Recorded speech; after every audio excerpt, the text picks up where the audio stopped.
The chair recognizes the senator from the Cape and Islands, Mr. Cyr. Thank you, Madam President, and through to the members. Madam President, I rise in support of House Bill 4516 to at last establish a dedicated revenue stream for municipal police training.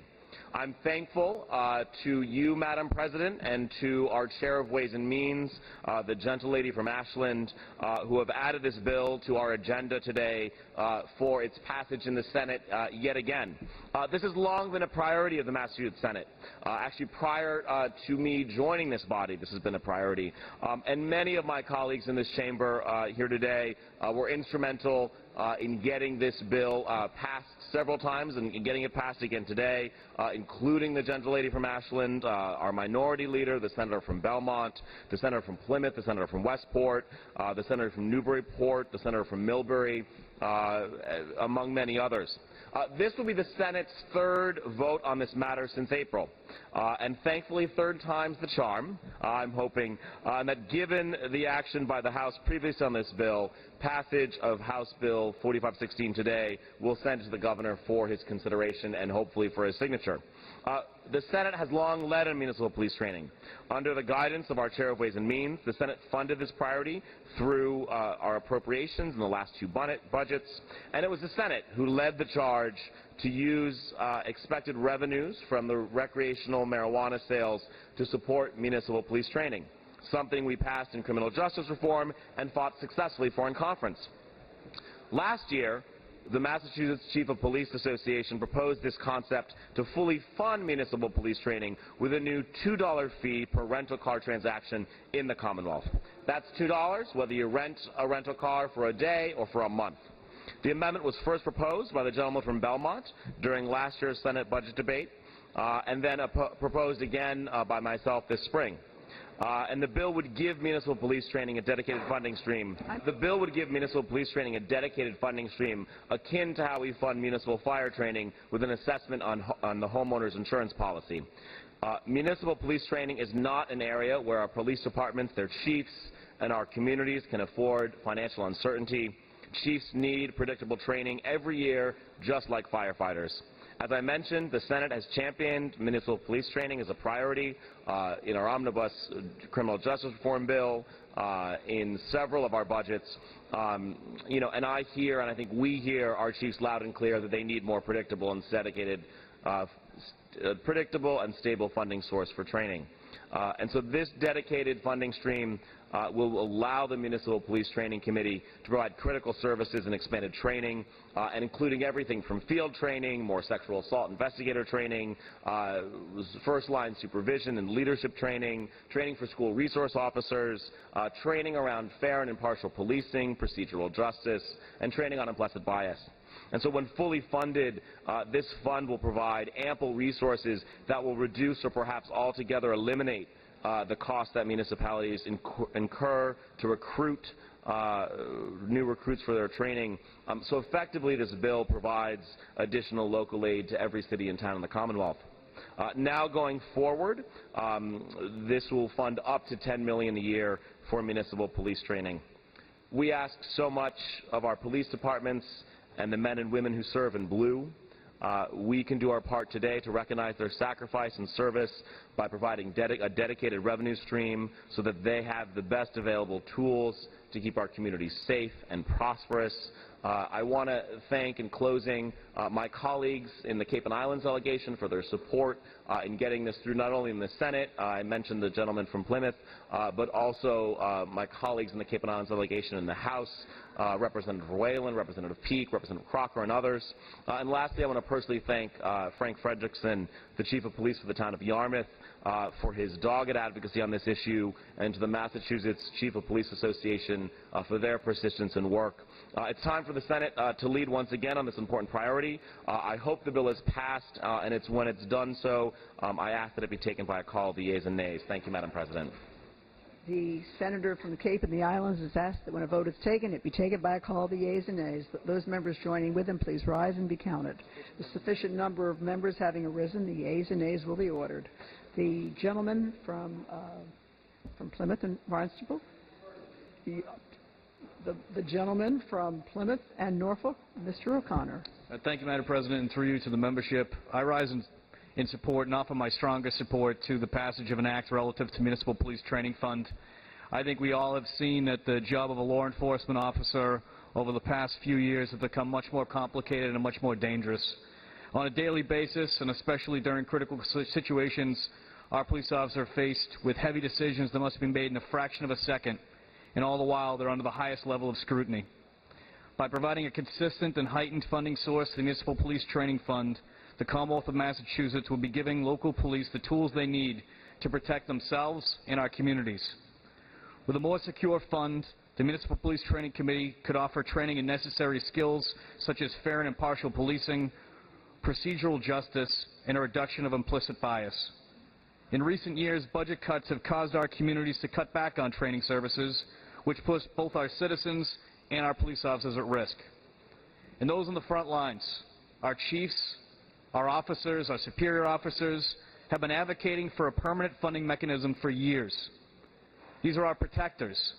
They must have access to the best possible training so they can meet the extreme demands of their job and confront the increasingly dangerous threats to our Commonwealth, to our communities, and to themselves. This past Sunday showed once again that tragically and senselessly that we must do everything we possibly can as legislators to provide every resource we possibly can to those in blue. Thank you, Madam President. I hope this is adopted. The gentleman from Plymouth and Barnstable, Mr. DiMacedo. Thank you, Madam President. I'm sure that many of you feel that I must be spending too much time with the gentleman from Gloucester, coming to the microphone so much. But I, too, want to stand in support of this legislation.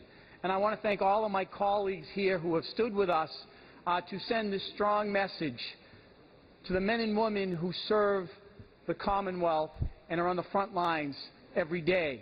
And I know I've said this in earlier statements, but I think this is so important.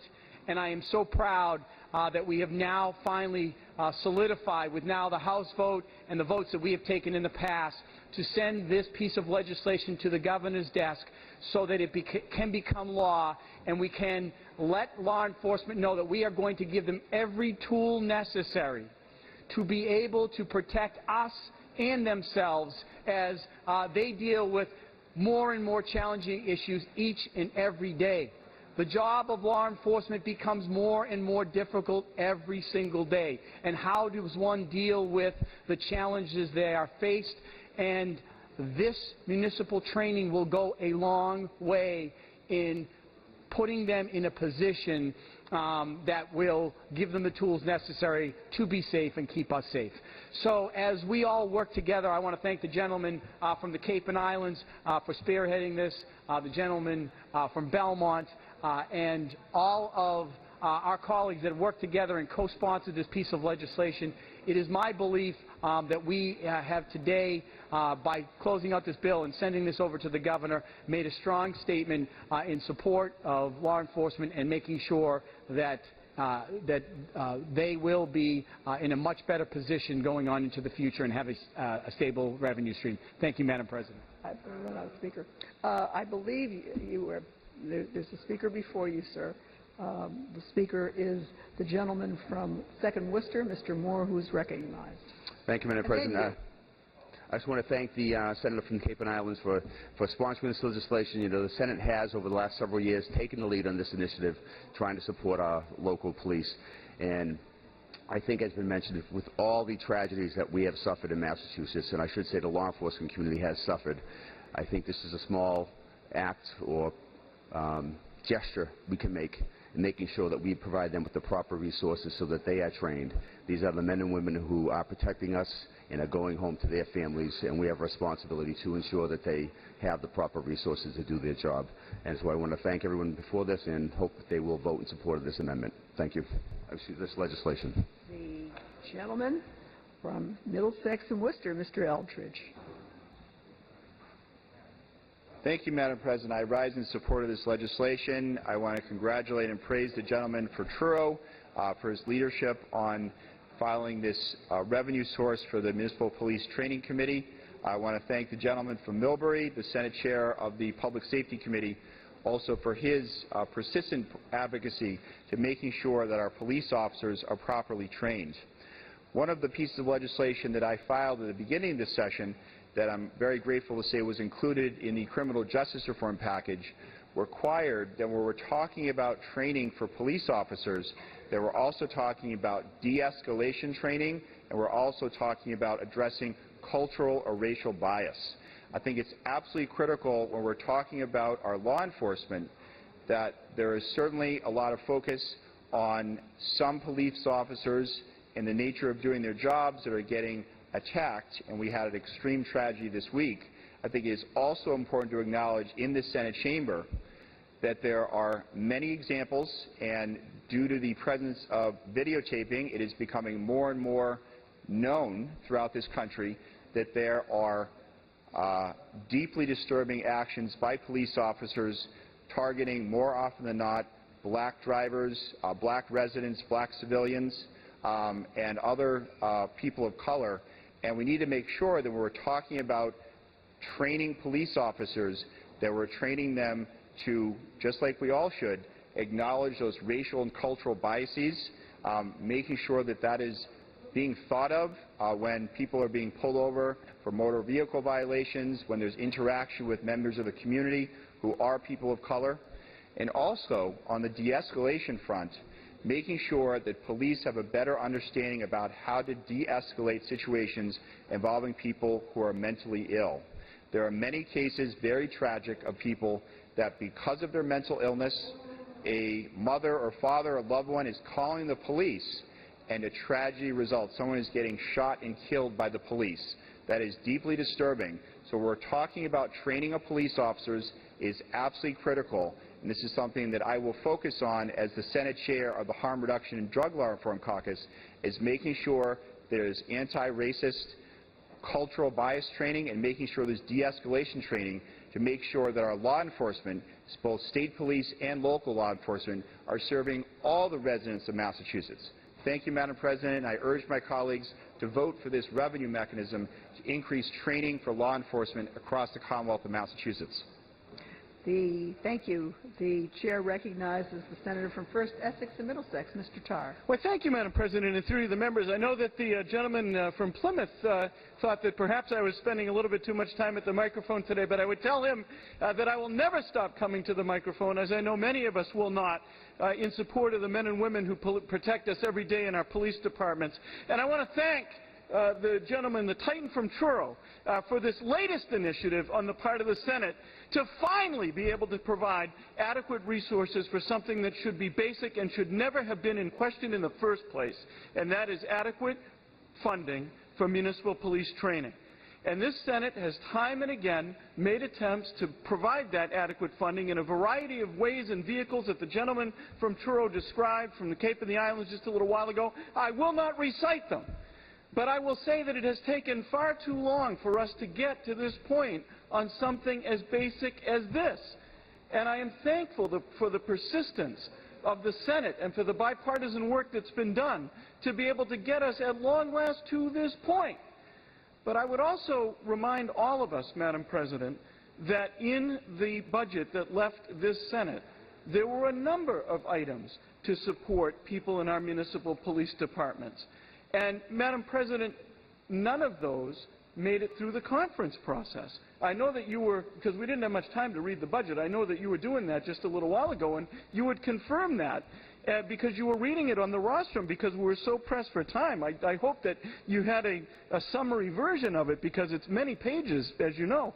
But, Madam President, none of those made it through the committee process. So I am pleased, or through the conference committee process, despite the best efforts of the Senate conferees, I am pleased that we are now poised to take this most basic and essential of actions.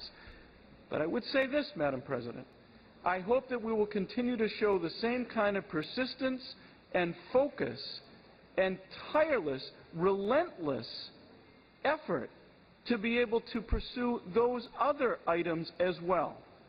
Training is certainly top on the list.